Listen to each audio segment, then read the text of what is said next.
Halo teman-teman, kita bakal bahas tentang fungsi. Pertama, kita bakal masuk ke definisi dari fungsi. Nah, kita kenalan dulu sama terminologi yang ada di dalam fungsi ini. Misal, kita punya di sini namanya A. Terus, kita punya lagi di sini B. Di mana A sama B ini adalah sama-sama himpunan.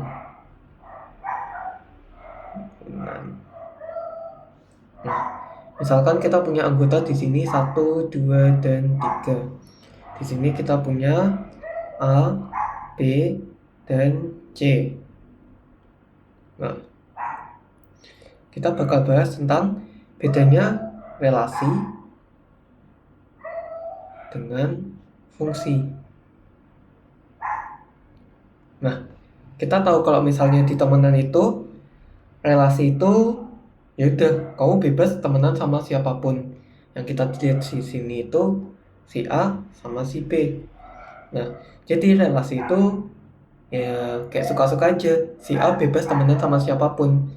Bisa si satu temenan sama si A, satu temenan juga sama si B. Terus si dua temenan sama si B, temenan juga sama si A, temenan juga sama si C. Tapi si tiga dia ternyata nggak punya teman. Ya udah, ini yang namanya relasi. Jadi relasi adalah intinya itu bisa kita bilang sebagai pasangan anggota dari daerah asal ke tujuan. Nah, bedanya sama fungsi apa? Ingat bahwa manusia diciptakan saling berbeda, saling unik. Nah, itu juga yang bakal kita pakai di fungsi. Maksudnya gimana? Maksudnya di fungsi kita bakal kenal sama namanya korespondensi satu-satu. Yaitu di saat yang ada di circle A ini tadi 1, 2, 3 melawan si ABC ini, si A cuma boleh punya satu pasangan doang di B. Nah, jadi misalnya kita punya si satu pasangannya sama si A, terus si dua pasangannya sama si B aja, si tiga ternyata pasangannya sama si B juga. Nah, ini udah memenuhi fungsi karena di setiap A, semua bagian A itu punya kawan di B. Walaupun si B ternyata ada yang selingkuh, tapi kita nggak peduli karena yang kita lihat ini cuma di A. Kita misalkan analogi di vending machine.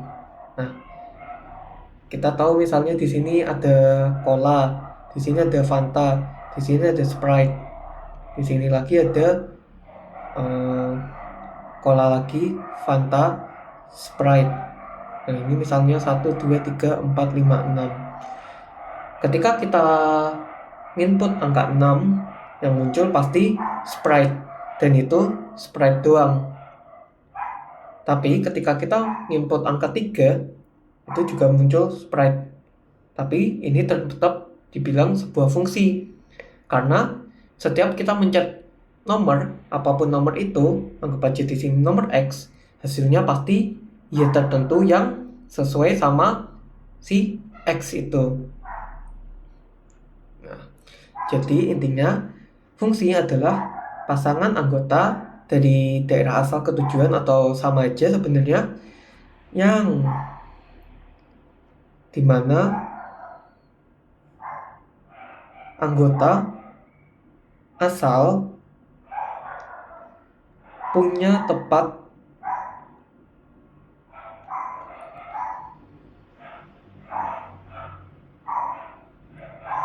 satu kawan di tujuan. Itulah definisi dari fungsi dan bedanya dengan relasi. Sama seperti analogi vending machine ini. Nah, kita belajar komponen-komponen dalam fungsi. Jadi, kalau misalnya pakai analogi vending machine ini, nah, kita kan punya input X. X ini menghasilkan sesuatu sebagai Y. Atau bisa kita bilang X menghasilkan sesuatu fungsi atas X. Nah, ini udah masuk ke notasi. Ini dibaca fungsi atas X. Biasanya diwakilinya sama huruf yang ada di depannya. Dan yang di dalamnya ini adalah variabel bebasnya. Dan fx ini adalah variabel terikatnya, yang terikat atas yang ada di dalam sini. Nah, balik dari sini, nyambung ke sini, maka kita bakal punya ternyata kalau misalnya saat x-nya 1, fx-nya menghasilkan A. X-nya 2, fx-nya atau f2 menghasilkan B. Terus saat x3, fx atau x3 adalah B juga. Nah, A di sini disebut sebagai domain atau daerah asal. Terus B di sini disebut sebagai codomain atau daerah tujuan. Terus ada yang namanya lagi itu range. Nah, range itu adalah bagian dari codomain yang merupakan hasil dari fungsi atas domainnya. Jadi yang diambil cuma yang punya pasangan. Nah, yang punya pasangan atau apa ya, hasil panah-panahannya dia lah intinya. Nah, ini disebut sebagai range atau hasil dari fungsi atas domain.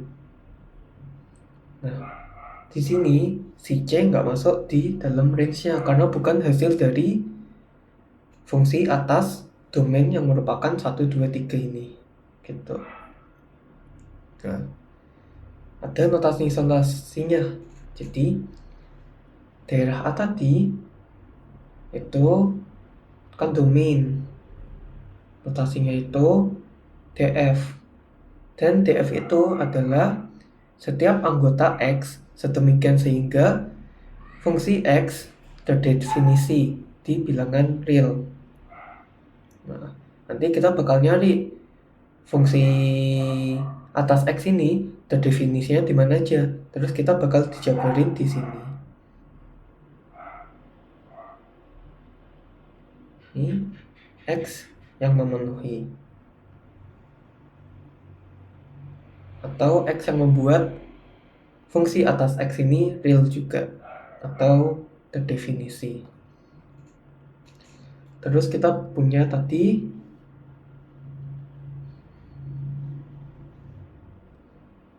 codomain.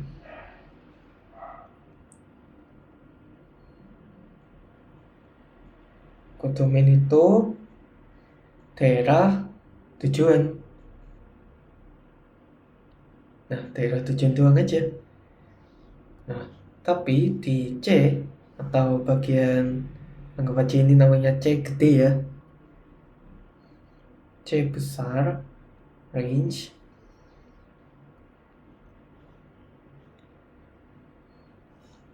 Sama daerah tujuan, tapi di mana fungsi atas X itu ada atau nyata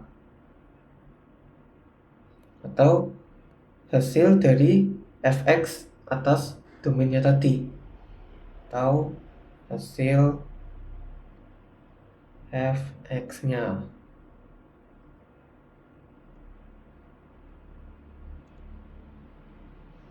Gitu. Misalkan ke yang kasus nyata,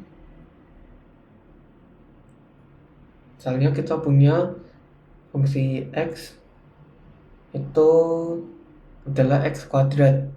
Nah, kita cuma pengen domainnya itu x.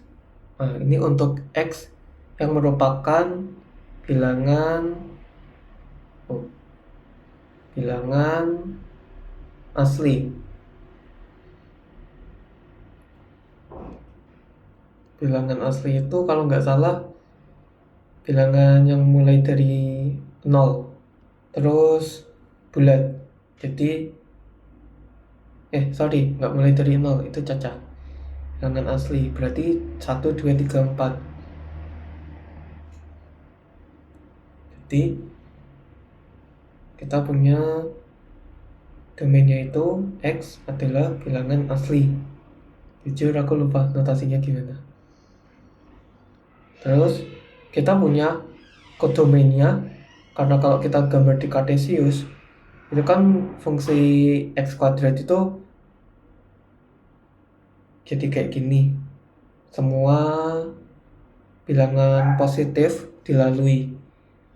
Jadi kita punya kodomainnya itu di y dengan y-nya itu bilangan positif apapun, tapi kita punya range-nya.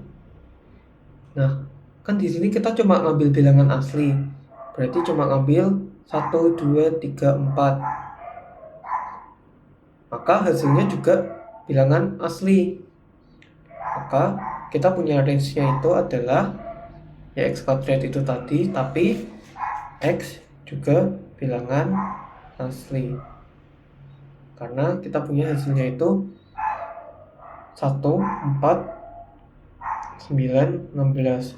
Kalau misalnya di kodomain kan kita juga punya nanti 0,25 lah. Terus misalnya 0,1 kuadrat, 0,1 kuadrat itu 0,1, 0,01. Nah, apapun ini.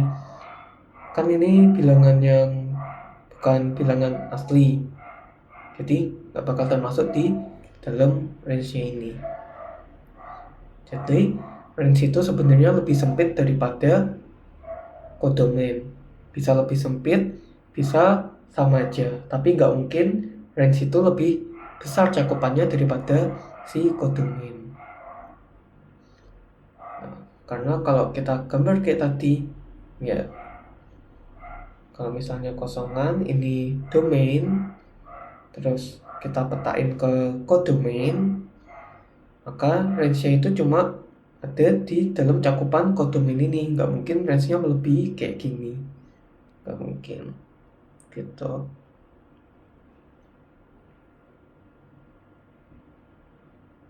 Oke, terus kita bakal masuk ke jenis-jenis dari fungsi. Nah, fungsi itu dibagi ke 3 jenis, yaitu yang pertama itu injektif. Injektif atau injection. Injection itu kan kita nyuntikin. Nah, ingat-ingat aja, nyuntik kan harus tepat satu gitu. Jadi misalnya kita punya di sini A sama B, ini tadi A, B, C, ini 1, 2, 3. Nah, injektif itu ketika fungsi dari domain punya tepat satu pasangan di kodomain dan berlaku juga sebaliknya, atau fungsi satu-satu. Jadi ya kayak orang pacaran, nggak ada yang boleh selingkuh. Boleh selingkuh. Nah, ini dia. Jadi misalnya A pacaran sama 1, B pacaran sama 3, C sama 2. Nah, ini namanya fungsi injektif. Beda halnya kalau misalnya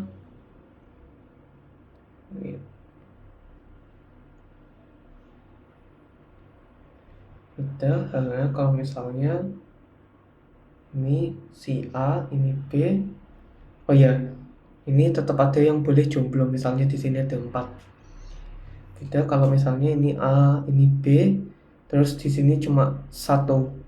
A ngincer 1, B ngincer 1. Walaupun ini fungsi, tapi ini bukan fungsi injektif karena si 1 punya 2 pasangan. Si 1 selingkuh. Nah, ini nggak boleh ya. Nggak boleh gitu. Ini masih boleh nanti karena dia memenuhi syarat fungsi dan dia memenuhi syarat injektif. Nah, jadi kalau misalnya kita notasiin, kita punya fungsi injektif itu adalah saat f x1 sama dengan f x2 atau nilai di sisi kanannya sama, maka nilai di sisi kirinya juga sama, atau x1 sama dengan x2. Ini sebab akibatnya dari fungsi injektif.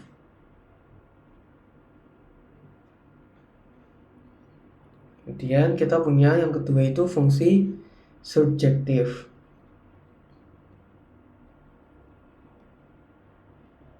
Nah, di fungsi surjektif ini kita fokusnya sama keterpakaiannya. Jadi semua anggota di kodomain harus berpasangan. Jadi ini prinsipnya kayak ngabis-ngabisin.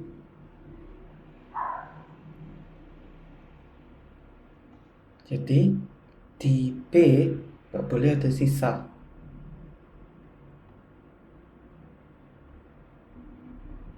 Nah, kalau kita gambar, maka misalnya kita di sini punya 1, 2, 3. Terus di sini kita punya ternyata lebih banyak ada A, B, C, D, E. Nah, di B ini harus habis semua. Misalnya 1 berpasangan sama A, 2 berpasangan sama si B, 3 berpasangan sama si C. D sama E kan masih kosong. Ini harus kita cariin pasangannya, harus punya pasangan. Misalnya 1 sama si D, 2 sama si E, 3-nya cuma punya 1 pacar. Nggak apa, bagus. Nah, ini merupakan nggak bisa. Si A nggak boleh selingkuh. Ingat prinsipnya si A atau diri kita sendiri nggak boleh selingkuh, ya. Kita harus jadi yang baik-baik aja. Di sini misalnya 1, di sini 2, di sini 3. Terus di sini misalnya A, di sini B. Nah, oh ya benar, mereka harus habis. Misalnya si 1 pasangan sama si A, 2 pasangan si B, 3 pasangan si C. Nah, ini kan masih merupakan definisi dari fungsi, dan D itu definisi fungsi subjektif karena di B dia itu habis. Beda halnya kalau misalnya di sini 1, di sini 2, di sini 3, sama di sini juga A, di sini B, tapi mereka semua pasangannya sama si A karena A ini emang menggoda banget. Nah, ini bukan fungsi subjektif. ini emang fungsi, tapi bukan fungsi surjektif. Karena si B jomblo. Jadi intinya di fungsi surjektif ini kita harus punya kodomain dari fungsi itu sama dengan range dari fungsinya. Atau kalau dijabarin, untuk setiap Y atau Fx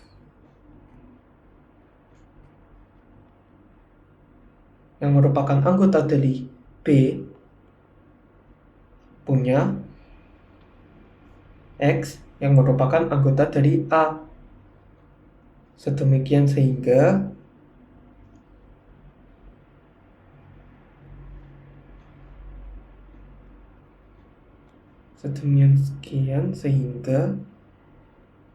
Fx adalah Y.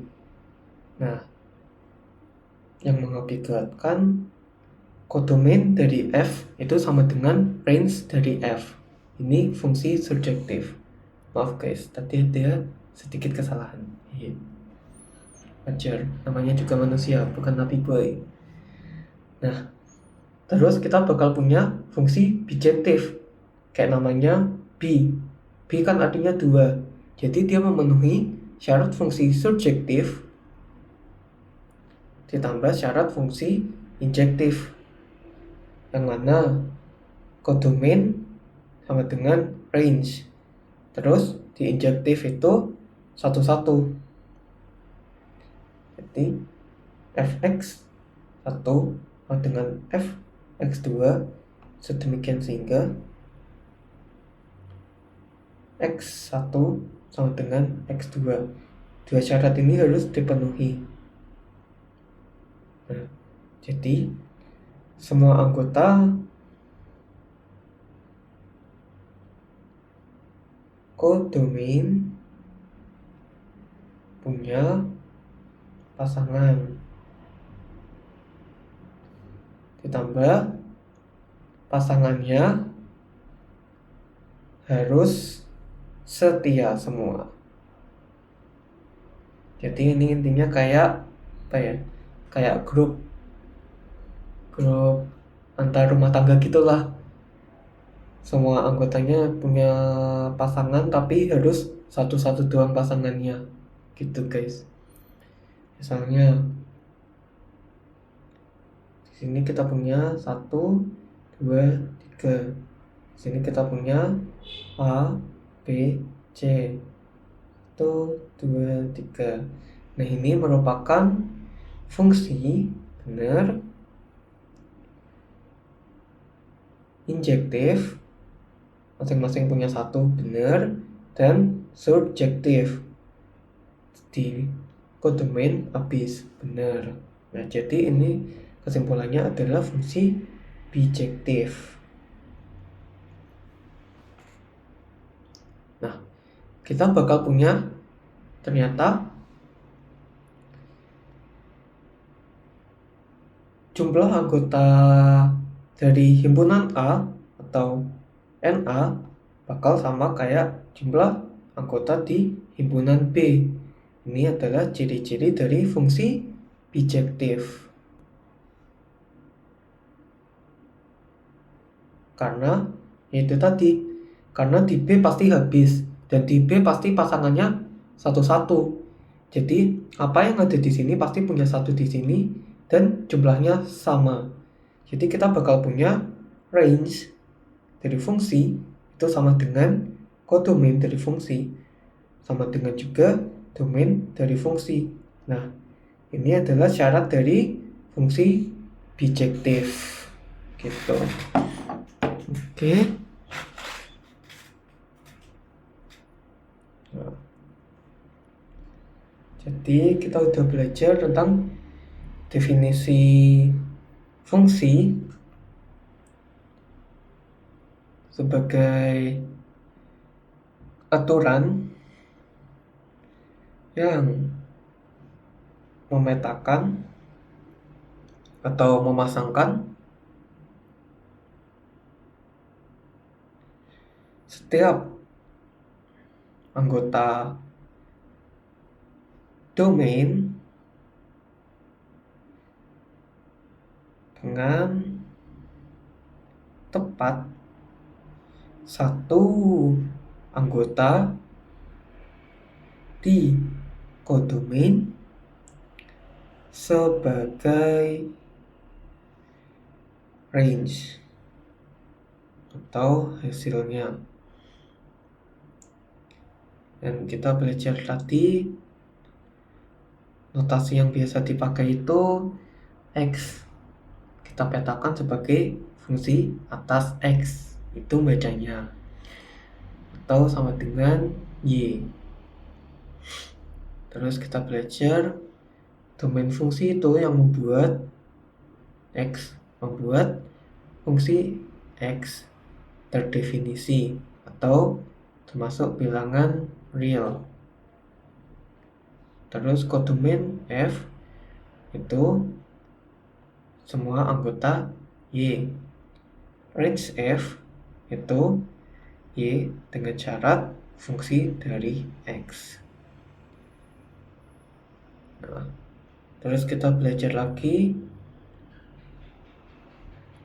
itu fungsi, tipe-tipe fungsi. Ada fungsi injektif yang mana setiap anggota di kodomain punya tepat satu pasangan di domain. Terus subjektif itu saat semua anggota kodomain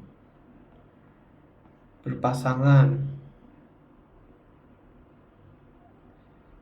Terakhir kita punya fungsi bijektif, yaitu gabungan dari fungsi injektif dan surjektif gitu. Nah, kita beralih ke materi komposisi fungsi.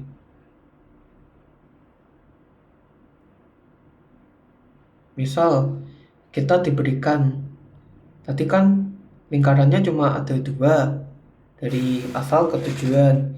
Nah, kalau misalnya tujuan kita lebih dari 1, misalkan di sini kita punya si A, terus di sini kita punya si B, di sini kita punya si C. Nah, kita bakal metain ini sesuai sama alurnya.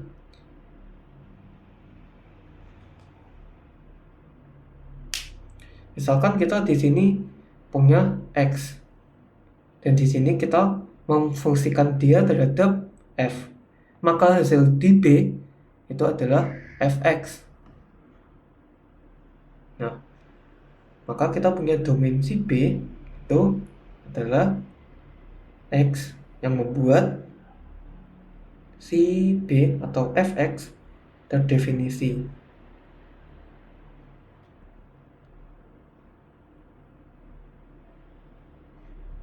Nah, ini udah lebih dari 1. Gimana kalau misalnya ternyata si B mau kita fungsiin lagi sebagai G?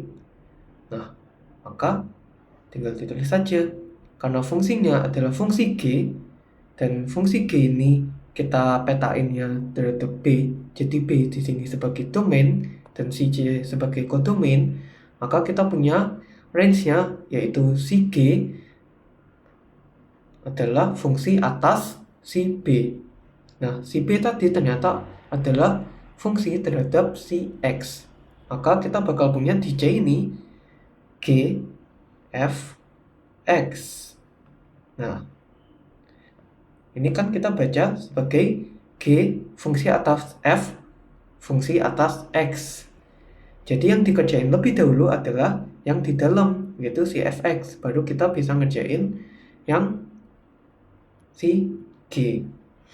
Jadi alurnya kita tahu si A, kita tahu si B, baru kita bisa tahu si C. Ordernya berurusan. Nah, yang mana kalau misalnya kita langsung tarik garis dari A, B ke C, maka kita bakal punya ini G dari fungsi X itu adalah G O bundaran F X, atau bisa kita baca, anggap aja O di sini sebagai of. Nah, ini kan dibacanya berarti G of F X. Nah, maka G, kita cari nilai fungsi G atas nilai F X-nya gitu. Cara membaca fungsi komposisi. Oke. Jadi di komposisi fungsi ini kita bakal belajar kalau misalnya alur pengerjaan jalan fungsi komposisi itu urut dari yang terdalam. Misal ada F, G, H, X. Maka kan kita yang pasti tahu duluan itu si X-nya. Maka yang kedua kita tahuin itu HX-nya. Pertama X, kedua HX. Terus ketiga kita bisa tahu G, HX-nya. Baru terakhir kita bisa tahu F, G, H, X-nya gitu.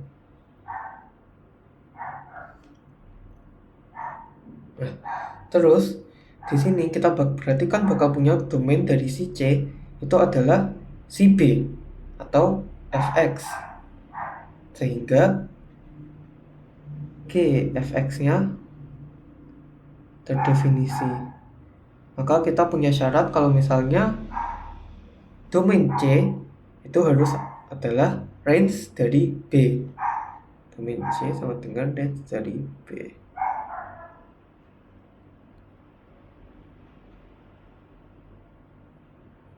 Supaya si C terdefinisi.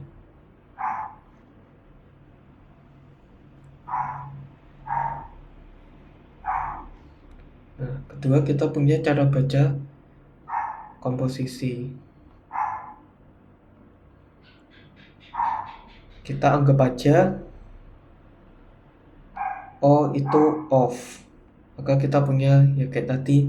Berarti di sini kita punya misalnya F O G O H dari X. Maka kita di sini tambahin aja huruf F satu lagi. Maka kita punya function of G of H of X. Nah, nanti kita punya F dari G dari H dari X. Itu cara membaca fungsi kalau misalnya yang kita ketahui bunderan-bunderan kayak gini, biar nggak bingung aja. Nah, oke. Lanjut ke yang terakhir, fungsi inverse. Nah, di sini kan kita tadi ngelihat kalau misalnya fungsi itu metain X terhadap fungsi atas X-nya itu. Nah, kalau misalnya kita punya inverse fungsi, inverse itu kan artinya kebalikan. Nah, maka kita bakal punya dia metain dari Fx ke X. Nah, maka kita bakal punya syarat. Misal ada kayak gini. Ini kita anggotanya A, B, C. Kita petai terhadap 1, 2, 3. 1, 2, 3. Nah, kalau dari sini ke sini itu kan tadi Fx fungsi normal. Nah, kebalikannya kalau misalnya dari yang kanan dulu ke yang kiri, atau dari range ke domain, itu namanya fungsi inverse. Nah, kita bakal punya syarat. Ternyata range dari fungsi harus sama dengan kodomainnya, atau ini cuma bakal bisa berlaku di fungsi bijektif.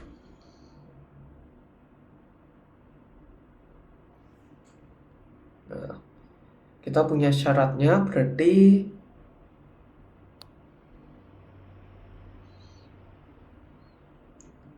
di domain dari fungsi inverse itu harus sama dengan range-nya. Kebalikannya juga, range dari fungsi inverse harus sama kayak domain fungsinya, karena merupakan korespondensi satu-satu dan setia, dan subjektif dan injektif gitu. Ini yang penting. Nah,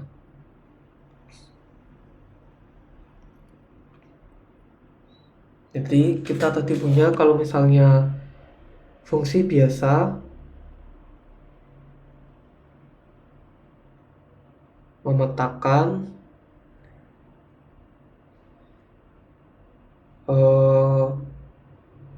domain ke kodomainnya. Sementara inverse fungsi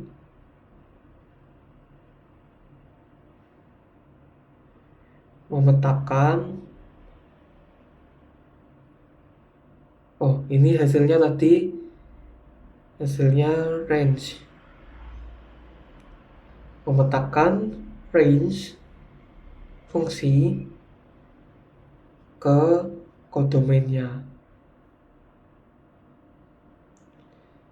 Jadi kalau misalnya kita punya fx sama dengan y, maka kita cari fungsi inverse dari range-nya atau si y-nya itu akan sama dengan x gitu.